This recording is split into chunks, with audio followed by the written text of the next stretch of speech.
Hello everyone, welcome to Engineering Solution. Please like, share and subscribe this channel to get the next videos. Hello students, I am Pratik Chaniara અને આજના લેક્ચરની અંદર આપણે flexibility વિશે discussion કરવાનું છે. Flexibility in the capacity planning એટલે કે ઉત્પાદન શક્તિનું જે પ્લાનિંગ કરવાનું હોય, કેપેસિટીનું પ્લાનિંગ કરવાનું હોય તેની અંદર ફ્લેક્સિબિલિટી નિર્માણ કરવી અથવા તો ફ્લેક્સિબિલિટી એની અંદર રાખવી. તમે એને બે રીતે એવી રીતના કહી શકો. તો ફ્લેક્સિબિલિટીની અંદર first thing is how to improve productivity.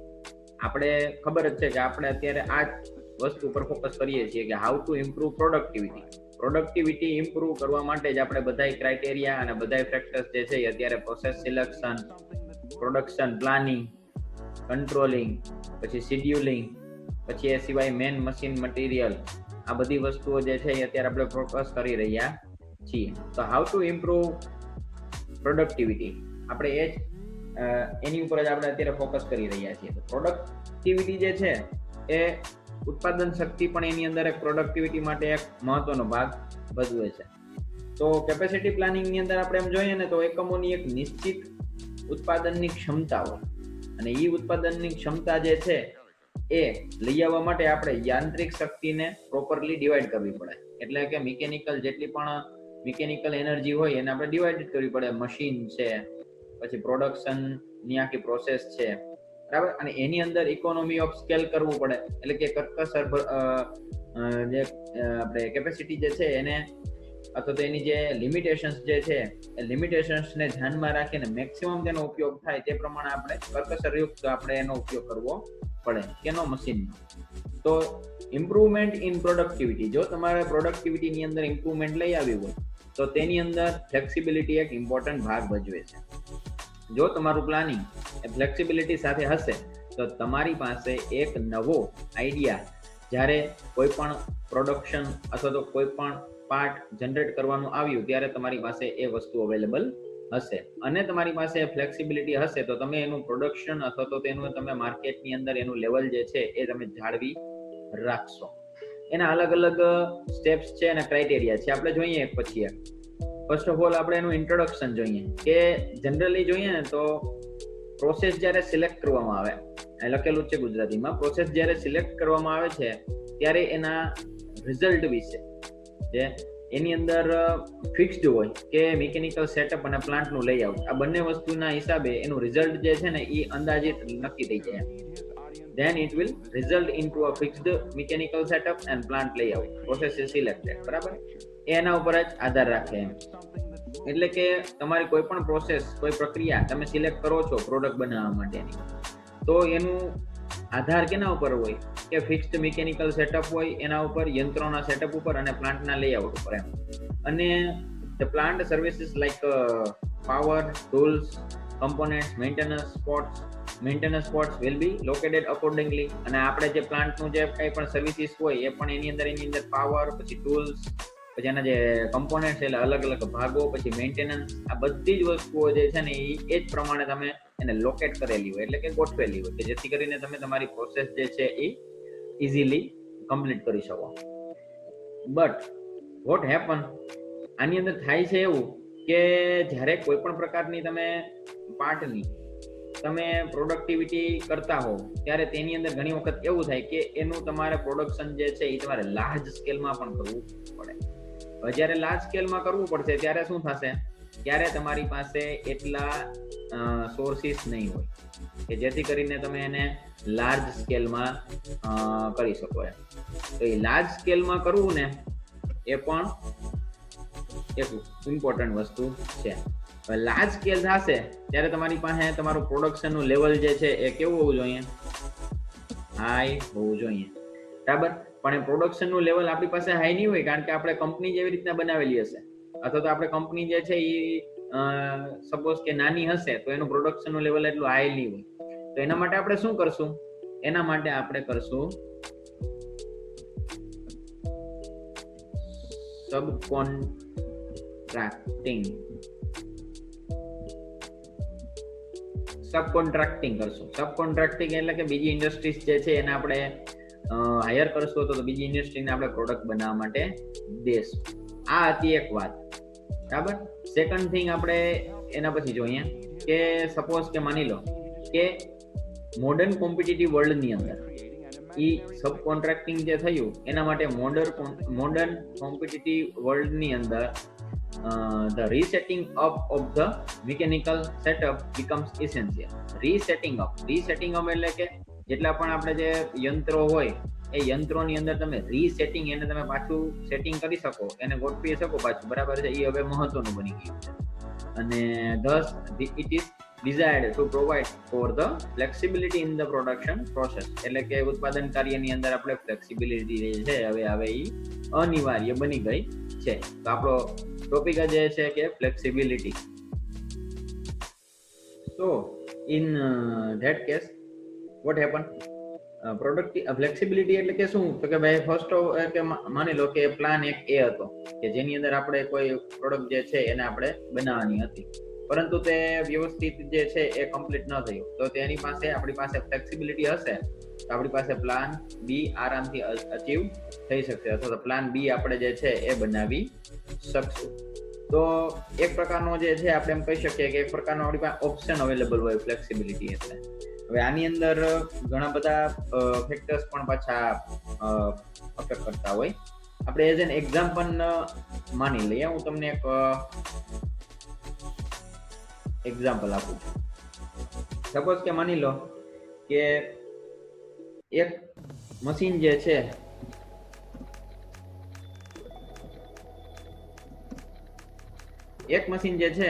એ અંદાજિત 100 પ્રોડક્ટ્સ બનાવી શકે છે, બરાબર. હવે આપણે સપોઝ કે માની લો કે 180 પ્રોડક્ટ્સ બનાવવી હોય તો આપણે તો ડેફિનેટલી છે કે આપણે 2 મશીન જ મૂકવા પડે.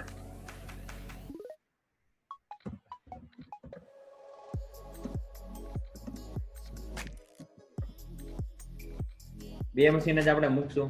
ઓકે, તો તેવી રીતના આ જે છે તો એને કહેવાય વન ટાઈપ ઓફ પ્રોડક્ટિવિટીનું આપણે ખબર છે કે આપણે યંત્ર જે છે એ તો આવી રીતના આપણે 2 મશીન મૂકશું. તો આવી રીતના સપોઝ કે માની લો કે આપણે 500 પ્રોડક્ટ કરવાની હોય તો આપણે 5 મશીન મૂકશું. ઓકે, તો ઉત્પાદન શક્તિ એટલે કે જે કાંઈ પણ કેપેસિટી જે છે એનું પ્લાનિંગ કરવું જે છે ને એ જરૂરી બને છે. હવે બીજી બાજુ જોઈએ તો કોઈ પણ પ્રોડક્ટની જે કાંઈ પણ ડિમાન્ડ હોય એ ડિમાન્ડને કંટ્રોલ કરવા અને અનકન્ટ્રોલ્ડ જેટલા પણ ફેક્ટર્સ હોય એને આપણે આપણી ઉપર હાવી ન થવા દેવા અને સમયાનુસાર એટલે કે ટાઈમ પ્રમાણે આપણે જેટલી પણ પ્રોડક્ટની અંદર વધઘટ કરવી પડતી હોય એ પ્રોડક્ટની અંદર વધઘટ જે છે એ કદાચ આપણી પાસે 2 મશીન જ હોય. ઓકે, આપણી પાસે કદાચ 2 જ મશીન હોય અથવા તો આપણી પાસે કદાચ 1 મશીન જ અવેલેબલ હોય તો આપણી પાસે બીજું મશીન છે નહીં, તો આપણી પાસે ડિમાન્ડ જે છે એ વધારે આવી છે. સપોઝ માની લો કે આપણી પાસે જે છે અનધર 150 પ્રોડક્ટની ડિમાન્ડ આવેલી છે, તો 150 પ્રોડક્ટની ડિમાન્ડને પહોંચી વળવા માટે આપણે શું કરશું? તો આપણે બીજા 1-2 મશીનની જરૂર પડશે. તેના માટે આપણે શું કરશું? તો કે આપણે બીજી કોઈ કંપની હોય ને એ કંપનીને આપણે જેની પાસે મશીન છે એને આપણે આ વસ્તુ જે છે એ આપી દઈશું. ઓકે, તો જેથી કરીને શું થશે કે એ ફ્લેક્સિબિલિટી થઈ કે આપણી પાસે એક પ્લાન બી હતો અને એ પ્લાન બી થ્રુ આપણે જે છે એ વસ્તુ જે છે એ પ્રોડક્ટ જે છે એની આપણે પ્રોડક્ટિવિટી કરી શક્યા. તો આ હતું એક પ્રોડક્ટિવિટી રિલેટેડ એમ. અને બીજો એક એક્ઝામ્પલ બીજો એક એક્ઝામ્પલ તો આપણે હવે નથી લેતા કારણ કે ભાઈ લાંબુ થઈ જશે. પણ ઉત્પાદન અને માંગ આ બંને વસ્તુ જે છે ને એની બેની વચ્ચે આપણે શું કરવું પડે? એક સેટિંગ ગોઠવવું પડે એમ કે આપણે એમ કહી શકીએ કે ભાઈ ઉત્પાદન એટલે કે જેટલી પ્રોડક્ટિવિટી હોય એ જ પ્રમાણે આપણે એની ડિમાન્ડ જે છે એ ડિમાન્ડ પ્રમાણે પ્રોડક્ટિવિટી થાય તો એ સારું રહે. તો એના માટે શું જરૂરી છે ખાસ કરીને? તો કે ફ્લેક્સિબિલિટી. કારણ કે ઈચ એન્ડ એવરી ટાઈમ તમે ડિમાન્ડ અને પ્રોડક્શન વચ્ચે સેટિંગ બેસાડી શકો નહીં. ઘણી વખત એવું થાય કે ડિમાન્ડ વધી જાય અને પ્રોડક્ટિવિટી ઓછી હોય, અને ઘણી વખત એવું થાય પ્રોડક્ટિવિટી હાયર હોય અને ડિમાન્ડ ઓછી હોય. તો તેવા સમય દરમિયાન જે છે આપણે એને મેનેજ કરવું એ બહુ જ જરૂરી છે. તો તેના માટે તેવા સમય દરમિયાન આપણે કેપેસિટી પ્લાનિંગ વિથ ફ્લેક્સિબિલિટી જે છે એ ઇમ્પોર્ટન્ટ થઈ જાય છે. એટલા માટે ફ્લેક્સિબિલિટી જે છે એ ઇમ્પોર્ટન્ટ છે.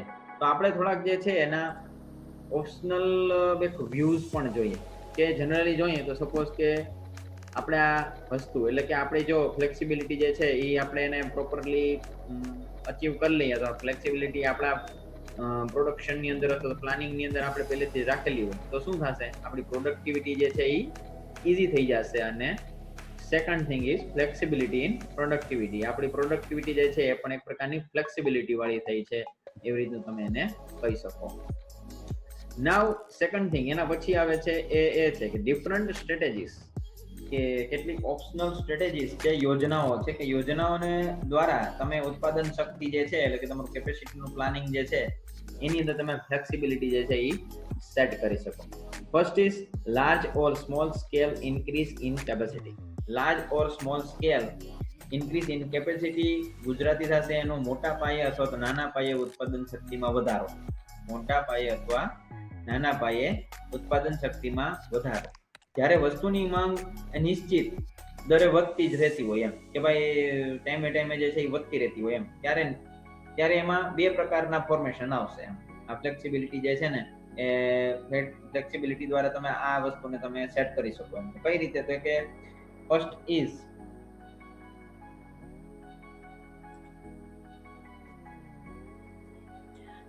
ઇઝ આપણે નાના પાયે ક્રમિક રીતે વર્ષો વર્ષ વધારો કરવો. નાના પાયે ક્રમિક રીતે વર્ષો વર્ષ વધારો કરવો, બરાબર છે. એવરી યર મોર પ્રોડક્શન એમ. નાના પાયે ક્રમિક રીતે વર્ષો વર્ષ વધારો કરવો. પછી સેકન્ડ આવશે એ એવું કહે છે એમ કે મોટા કદની યંત્ર શક્તિ દ્વારા એક સામટો પણ વધારો કરવો. એક મોટું એવું તમે મશીન લઈ લો અને એ મશીન દ્વારા એક સાથે ફૂલ પ્રોડક્શન કરી નાખો, બરાબર. તો આ બંને પ્રકારના ઓપ્શન જે છે એ તમને large or small scale increase in capacity જે છે કોન્સેપ્ટ જે છે એ શીખડાવે છે. તો બિઝનેસની અંદર જેટલા પણ ફાઇનાન્શિયલ કન્ડિશન્સ હોય અને કંપની દ્વારા જો કાંઈ પણ એક બ્રોડ વ્યૂ એટલે કે વ્યૂહાત્મક આયોજન જે છે એના અનુસંધાનમાં, બરાબર, આ ઓપ્શન જે છે એ આપણે સિલેક્ટ કરી શકીએ, બરાબર, કે ભાઈ કંપની જે છે એની ફાઇનાન્શિયલ કન્ડિશન કેવી છે. હવે સેકન્ડ વન ઇઝ આવશે alternative sources of availing capacity. Alternative sources of availing capacity એટલે કે ઉત્પાદન શક્તિ પ્રાપ્ત કરવાના અન્ય વિકલ્પો, અન્ય ઓપ્શન્સ, બરાબર છે. તો જ્યારે ભવિષ્યમાં કેટલીક વધારાની ઉત્પાદન શક્તિ જરૂરી બનશે અને તેનો અંદાજ મુશ્કેલ હોય કે કેટલી ઉત્પાદન શક્તિ જરૂરી છે એમ, તો અથવા તો આપણે કહી શકીએ કે કોઈ ડિમાન્ડ એ સતત જે છે એ વધઘટ થતી રહેતી હોય એમ. ડિમાન્ડ જે છે એ કોઈ પ્રોડક્ટની વધતી ઘટતી રહેતી હોય, તો તેવી પરિસ્થિતિમાં નવી ઉત્પાદન શક્તિ વધારવાને બદલે જેટલી પણ કન્ટિન્યુઅસ ચાલતી હોય એટલે કે કામ ચલાવ ધોરણે વધેલી જે ઉત્પાદન શક્તિ જે છે ને એનું અનુકૂલન કરી અને એના રસ્તાઓ ગોઠવવામાં આવે. એટલે કે જેટલી પણ નવી ન બનાવવામાં આવે એમ, નવી એક કેપેસિટી અથવા તો એક ઉત્પાદન શક્તિ જે છે એ જનરેટ ન કરવામાં આવે, બરાબર. પણ શું જે અવેલેબલ હોય તો એ અવેલેબિલિટી જે છે અવેલેબલ સોર્સિસને એનો ઉપયોગ કરવામાં આવે.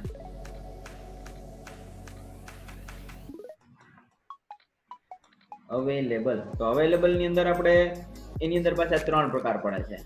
એમાં આપણે ફર્સ્ટ વન આપણે જોશું તો એમાં આવશે ઓવર ટાઈમ કરવું. પ્રોડક્ટિવિટી આપણે હાયર જોઈએ છે, થોડુંક ઓવર ટાઈમ કરી જે ક્લાયન્ટ્સ હોય આપણી, બરાબર છે, લેબર્સ હોય, ક્લાયન્ટ્સ હોય, એન્જિનિયર્સ એટલે ટૂંકમાં જે વર્કર્સ હોય એને વધારે થોડુંક આપણે વેજ એટલે કે વેતન આપી દઈએ ઓવર ટાઈમ, એના દ્વારા થઈ શકે છે.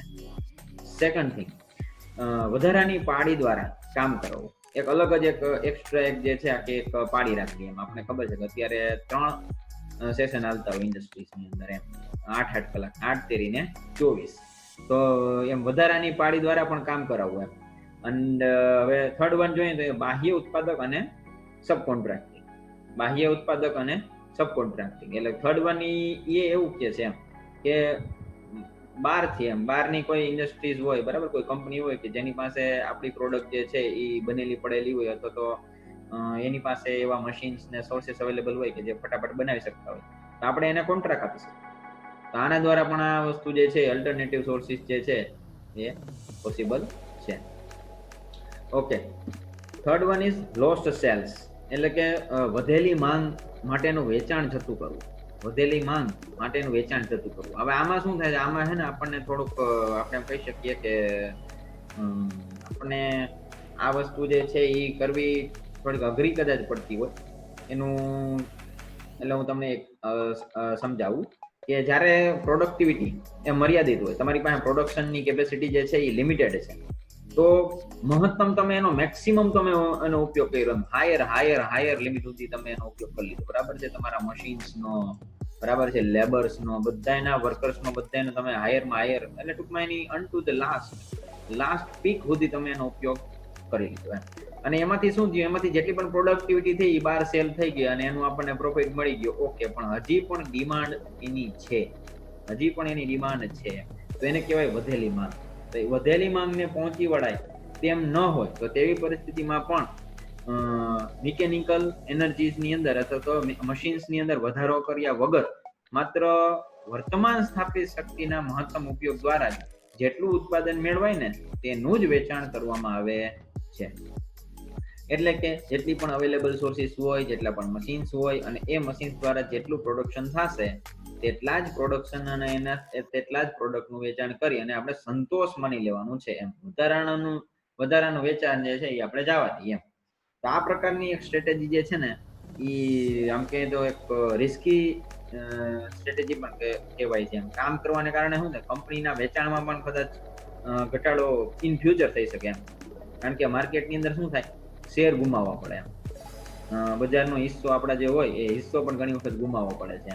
એટલે કહેવાનો અર્થ એમ થાય કે પ્રોડક્ટ જે છે એ માર્કેટમાં અવેલેબલ ના હોય આપણી કંપનીની, તો કસ્ટમર્સને એમ થાય કે આ જે છે એ કંપની જે છે એ હવે બનાવતી બંધ થઈ ગઈ છે, તો ઇન ફ્યુચર એવી ડિમાન્ડ ન કરે આ કંપની પાસેથી, અને પ્લસ જો આવે ને તો એને રિસ્કી સમજે કે આ તો પ્રોડક્ટ હવે હમણાં નવી ચાલુ થઈ અને તો એ પ્રોડક્ટ સારી છે ખરાબ છે એના વિશે કઈ ખબર નથી, એટલે કદાચ માર્કેટના શેર જે છે ને ગુમાવવા પડે એમ.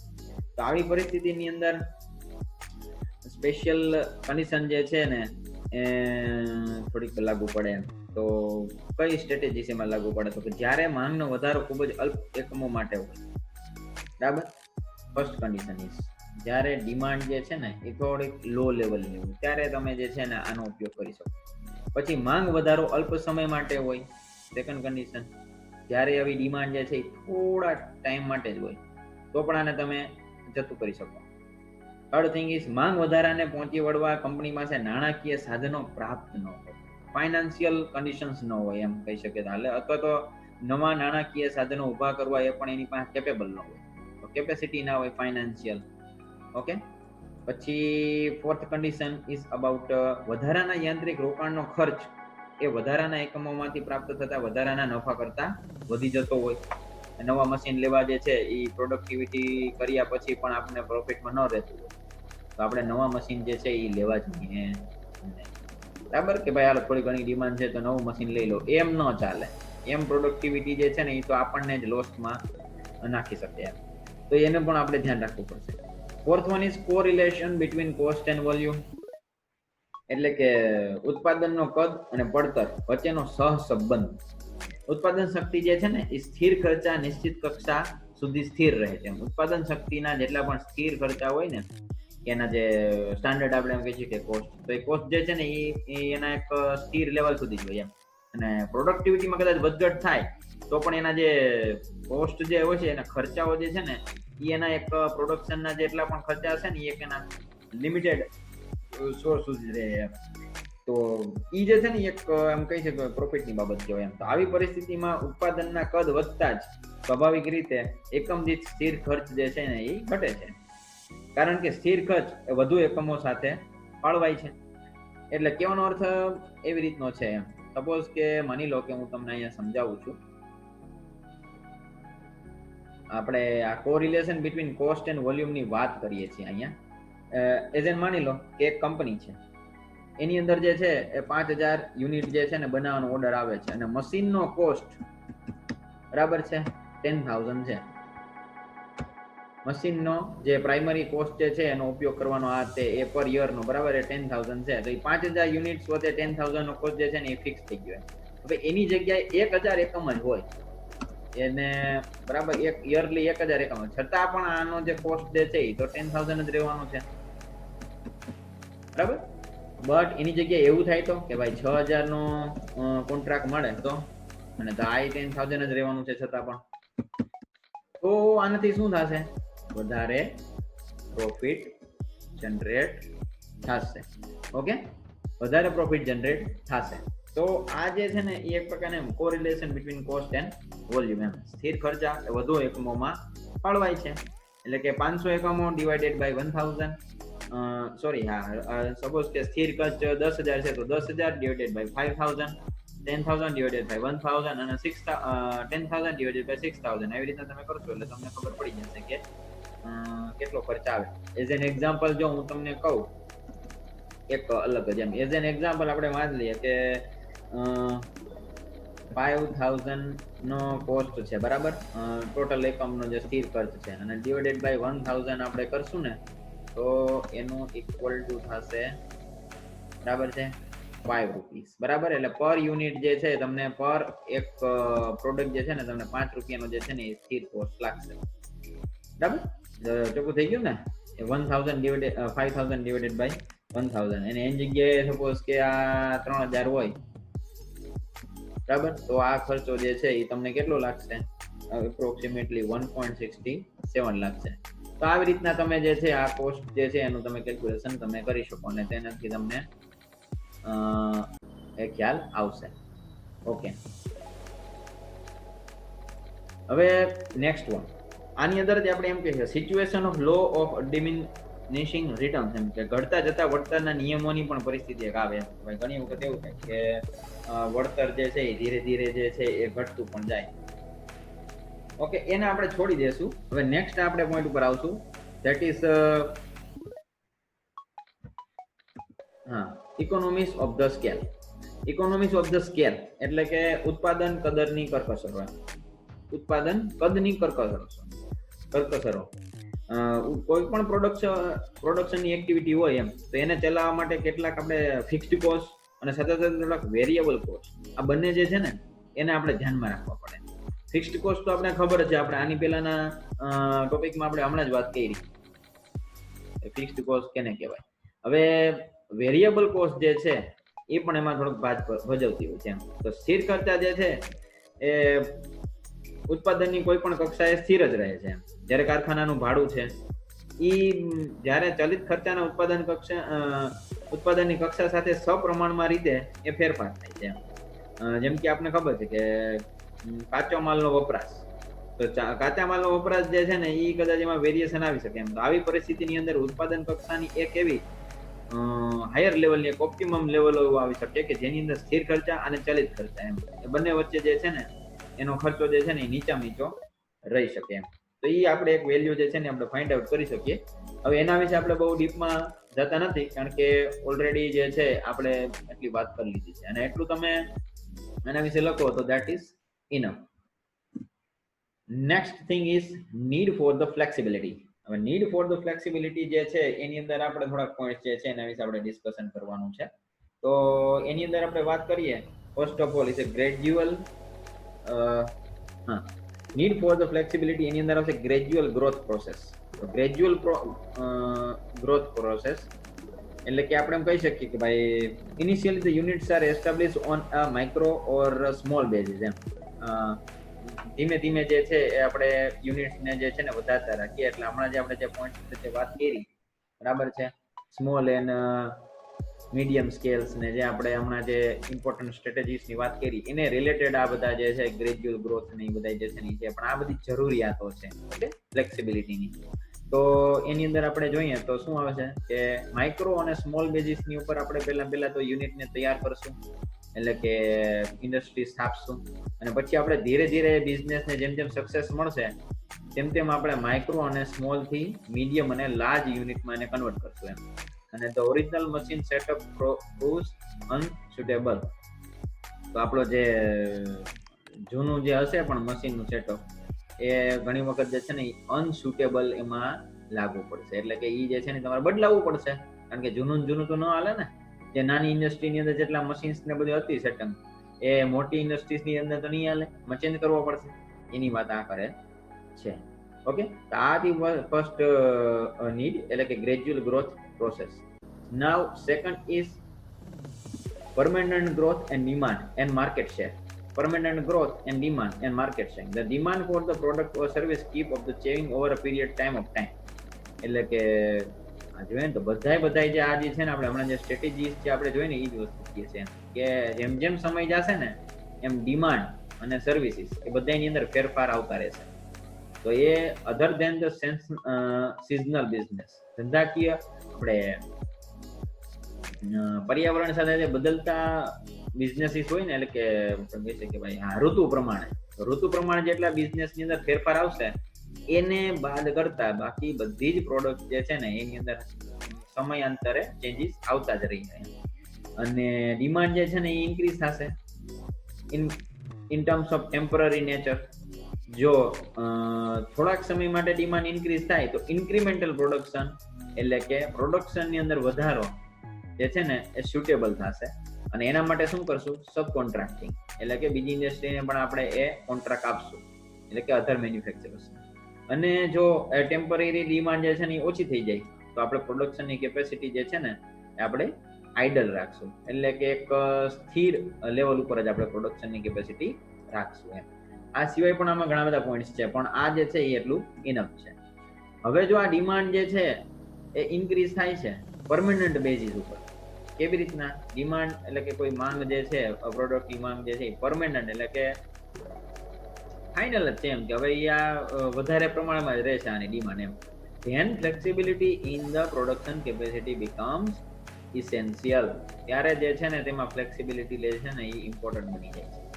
શા માટે? કારણ કે ફ્લેક્સિબિલિટી હશે ઇન્ડસ્ટ્રીઝની અંદર, મશીન્સની અંદર, ઓકે, તો જ તમે એ ડિમાન્ડ કે જે ઇન્ક્રીઝ થઈ છે પરમેનન્ટ બેઝિસ ઉપર એની સામે તમે લડી શકશો, એના સામે તમે તમારા પ્રોડક્શનના સેટઅપને ત્યાં મેન્ટેન કરી શકશો, બરાબર?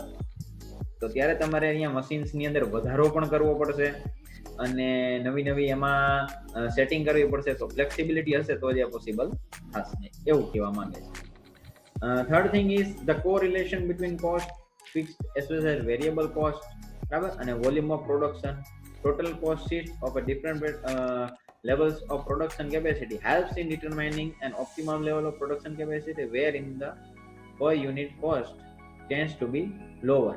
જેમ સમય શું કહેવાય પ્રોડક્શનની કેપેસિટી જે છે ને એ હાયર થતી જશે તો એક ઓપ્ટિમમ લેવલ પર તમે તમારી પ્રોડક્શનની કેપેસિટી લઈ આવશો એમ. અને જેટલું તમે હાયર લેવલનું પ્રોડક્શન કરશો તો એ પ્રમાણે તમને તમારી ફિક્સ્ડ કોસ્ટ અને વેરિયેબલ કોસ્ટ જે છે ને એ ઓછી લાગશે. અને એક સમય એવો આવશે ત્યાં તમારી ફિક્સ્ડ કોસ્ટ અને વેરિયેબલ કોસ્ટ જે છે ને એ રિમેન્સ આઇડલ થઈ જશે એમ.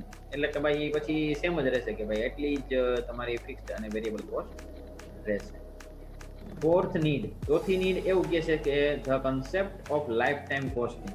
ઘણી વખત જે છે ને એ લાઈફ ટાઈમ એનું કોસ્ટિંગ જે છે ને એ એનું એમનું જરીએ એમ, બરાબર? તો એ પણ એક પ્રકારની નીડ છે. પછી આવશે 5 to avail the economies of large scale, બરાબર? એટલે કે જે આપણે એમ કહી શકીએ કે ભાઈ જેટલી પણ આપણી જે ઇકોનોમી જે છે, બરાબર, એને નાણાકીય એકમને તમારે લાર્જ સ્કેલ ઉપર તમારે લિંક કરવી પડશે. તો આ હતી બધી વાત પ્રોડક્શન કેપેસિટીની. અને લાસ્ટ આપણે જો વાત કરીએ આ નીડની તો એમ કે છે કે પ્રોડક્શનની કેપેસિટી જે છે ને એ પ્રેઝન્ટ ડિમાન્ડ અને અવેલેબિલિટી સાથે જે છે ને એ જોડાયેલી હોય.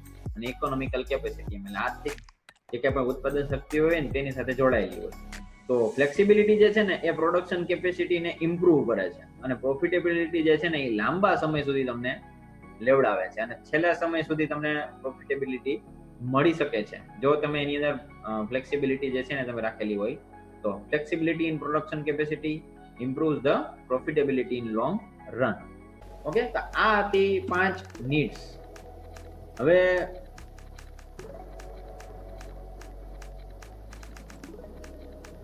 Methods of attaining flexibility in the production selection. એટલે આમ તો આ વસ્તુ જે છે એ એટલું બધું કઈ નથી, એમ થોડીક પદ્ધતિઓ છે કે ભાઈ કઈ રીતના પ્રોડક્શનની પ્રોસેસની અંદર તમે ફ્લેક્સિબિલિટીને નાખી શકો. તો install multipurpose machines rather than single purpose machine, એમ કે મલ્ટીપર્પઝ મશીન જે છે એ તમે ઉપયોગ કરો સિંગલ યુઝ મશીન કરતા એમ. અને પ્લાન્ટનું લેઆઉટ જે છે ને એ process basis to arrange the plant layout on process basis rather than product basis. M process basis જે છે ને તમારું પ્લાન્ટનું લેઆઉટ રાખો પ્રોડક્ટ બેઝિસની જગ્યાએ. અને active market for sub contracting and letting of the idle capacity. એટલે કે માર્કેટ એવી રીતનું જનરેટ કરો કે જેની અંદર તમારી કેપેસિટી જે છે ને એ એક સ્થિર રહે અને તમે સબ કોન્ટ્રાક્ટ એટલે બીજી ઇન્ડસ્ટ્રી સાથે પણ તમે ટાઈઅપ રાખો. અને effective logistics and supply chain management with inside internal sister companies or close circuit outside suppliers. એમ તો એની સાથે શું કરો તમે તો કે તમારી જે સપ્લાયની જે ચેઇન છે એને તમે મેનેજ કરો. ઇનસાઇડ ઇન્ટરનલ સિસ્ટર કંપની એટલે કે આપણી સાથેની જે બીજી જે કંપનીઝ હોય તેની સાથે પણ અને ઓર ક્લોઝ સર્કિટ આઉટસાઇડ સપ્લાયર અને બીજી પણ જે આઉટસાઇડ સપ્લાયર્સ હોય તેની સાથે અને એને તમે ઇફેક્ટિવ બનાવો. તો આ હતી methods of attaining flexibility in the production process. Next લેક્ચરમાં આપણે કેપેસિટી પ્લાનિંગ વિશે આપણે ડિસ્કશન કરશું. Okay, thank you. જો તમને કઈ ક્વેશ્ચન હોય તો ખાસ તમે કોમેન્ટ બોક્સમાં લખી અને જણાવી શકો છો.